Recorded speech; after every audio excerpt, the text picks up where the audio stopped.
So we've been working our way through this great book called Living Originally by Reverend Robert Brummett, and we are on the 9th of 10 weeks. Woo! And Lonnie's going to bring it home next week, so. No pressure. No pressure, yeah. So this transformational practice is called Living in the Heart of Desire. Now you can go a lot of places. I wonder where you're. It would be really fun to see where all your brains went when I said that. But as often happens with any great spiritual practice, or pretty much anything, words get confused and things can get complicated. And desire can sound like a bad word, but it's not. Emily Cady wrote in Lessons in Truth, "What is desire? Desire in the heart is always God tapping at the door of your consciousness with infinite supply." Desire in the heart is always God tapping at the door of your consciousness with infinite supply. You may have heard me talk about this before, that pull from within, from spirit to do, to become. And that whatever is needed to make that happen is the resource available. But then, like I said, spiritual practices, there's all sorts of different directions. So if you come from another direction, the Buddha says, and you've probably heard this, the quote is quoted as saying, "Desire is the cause of all suffering." You've probably heard that. But it is not possible to be without desire. I mean, I'm going to be hungry later. So even, as Robert points out in the book, wishing to be without desire is desiring something. However, if you unpack the word some, which he does in the book, and I'm not going to get into that, but what he says, and I trust that he knows what he's talking about, he says the translation of this saying is really closer to desire with attachment is the cause of all suffering. Well, that's a whole different ballgame altogether, isn't it?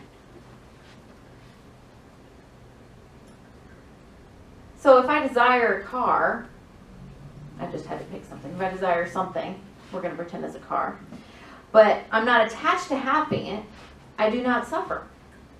I desire a car, that would be nice, but I'm not attached to it, no suffering. But if my identity, worth, etc. is attached to this outcome, then I will suffer if I do not attain it. And the Buddha would say that I would suffer even if I do attain it, because the attachment is present at some level. And you understand that what you attained is not permanent.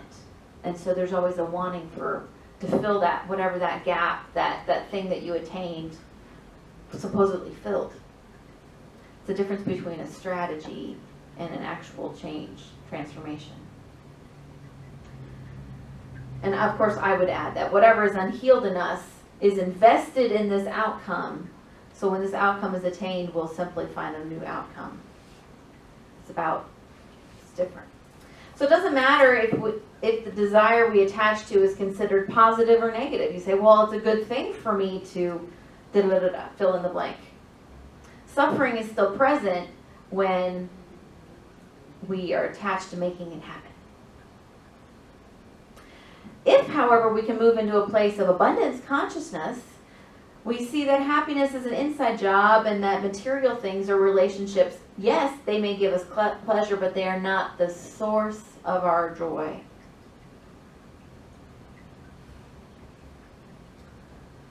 And so we come back to Emily Cady, and that all desire emanates from God.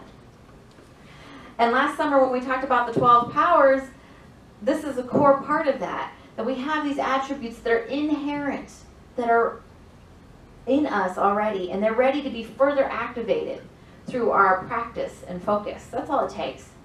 Turning on the switch and continuing to turn on the switch. This God desire is our most true, authentic self, calling forth. It is living originally. Now you may remember, that our 12 powers can be used in skillful or unskillful ways. For example, if we're working to raise support for a cause, we can use zeal as the inner fire that keeps us going through our setbacks and helps us ignite the passions of the people that we work with. That would be a skillful use of our power of zeal. However, if we use it unskillfully, it could result in pushing through or over those who want to help and burning out yourself and the others and causing people to move away from your cause because that energy is so explosive. We've probably experienced, at least on fringes, both of those things. So when we speak of the desire of the heart, that desire that comes from spirit, God, oneness, whatever you want to call God today, yes, all desires come from there. All desires come from there. All of our actions come from there.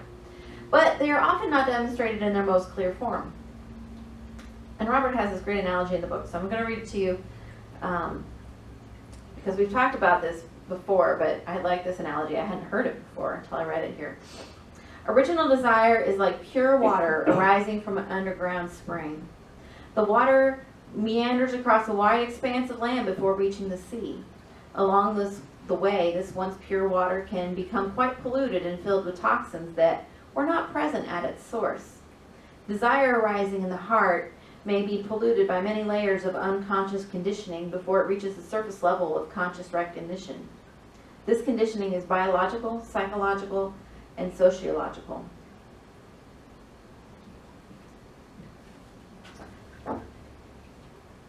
So what do we do with that? I want to express and experience life in the purest way. Like that spring, at the spring's head. Or right as it comes out of the glacier, in an Alaskan analogy. Right? Yeah. But how do we tease out the desire of the heart from the desire or the murmurings of the mind? Or the subconscious, whatever you want to call it. How do we unlearn the conditioning we have accumulated over our lifetime? There's a lot of conditioning. When someone says, "How are you?" you say, "Fine." It's conditioning. There's lots and lots of it. I'm not saying it's good or bad, just saying it's there. And of course, how we start to tease this out is simple, and it ties in with our previous skills of self-awareness and acceptance and forgiveness. So what we do is we start to notice if we have a desire. Just notice. And try or work on attempting to pause before acting on it. It's that simple. Before you reach for the remote control or, reach for the coffee or the whatever, just, let's just pause for a moment. Now, if you have an urge to use the restroom, I suggest you don't pause. But other than that, I suggest you pause. Don't judge. Just notice how your mind responds. Notice how your body sensations are. They're not good or bad. They just experience. Just notice. Maybe you decide that after taking a moment of reflection that you are indeed going to follow your impulse. But maybe you see, I'm not sure that is my true desire. This practice is not so much about making a big change or striving for something, because there would be attachment to an outcome, right? Oops. It's about having, and it's not about having expectations. I need it to be a certain way. But about noticing and realigning moment by moment. Just a little course correction if you just realize that maybe I could do this a little differently. I could do this a little better.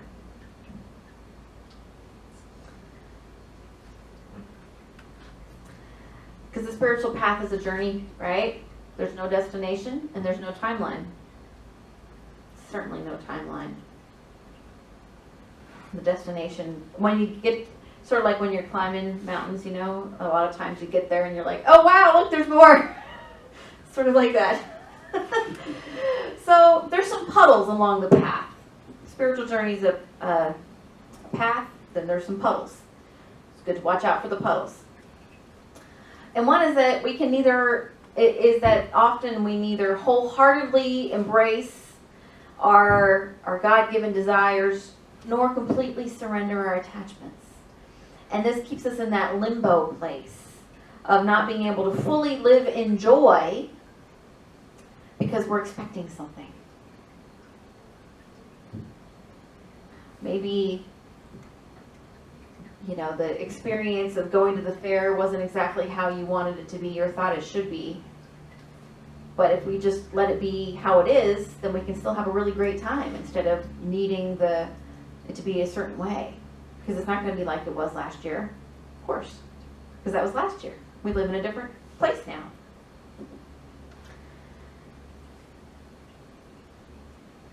Another puddle is to live in the heart of desire but still have some unconscious attachment to the outcome. And this is really normal and really hard to recognize and release. It's just how we have been conditioned. However, we know that these attachments get in the way of joy.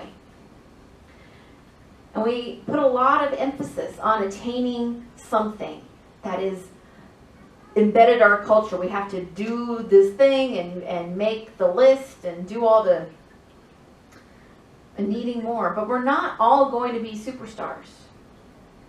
We're not all going to make the NFL. We're not all going to have thousands of people come to our funeral because we were so well known and beloved. It's not going to happen to everybody, and it's okay. But who said we needed all of that if we're truly living our passion? We don't. And there's an article or a blog post or whatever going around a while back that was titled, "What if all I want is a mediocre life?" And it's not about giving up and saying, I just want a blah life. It's about being good with where you are and being happy with it. And not needing it to be, having my travel photos look like everybody else's travel photos and having whatever it is that we think that we need to have.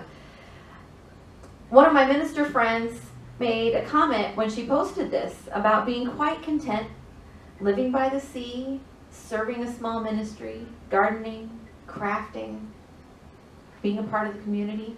She was quite content. She is living her passion. She is doing what's hers to do. For others, that life would not be fulfilling their best. That would be playing small. So knowing ourselves and what is ours to do is part of the process. Some people will make the NFL.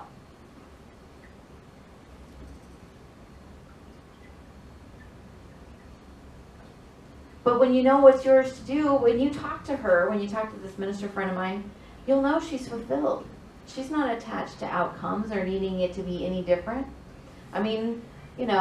She'd like her garden to grow the most, prolific as possible, but I don't think she's probably even super attached to that.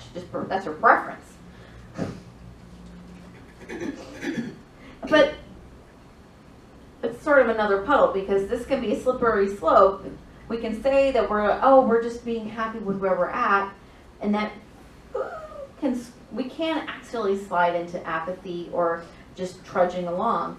We don't want to do that either because that's not living our life of joy. So not being attached doesn't mean that you are not fueled by passion and that you aim for goals. It's just that those goals are coming from your heart of desire about who you've come here to be.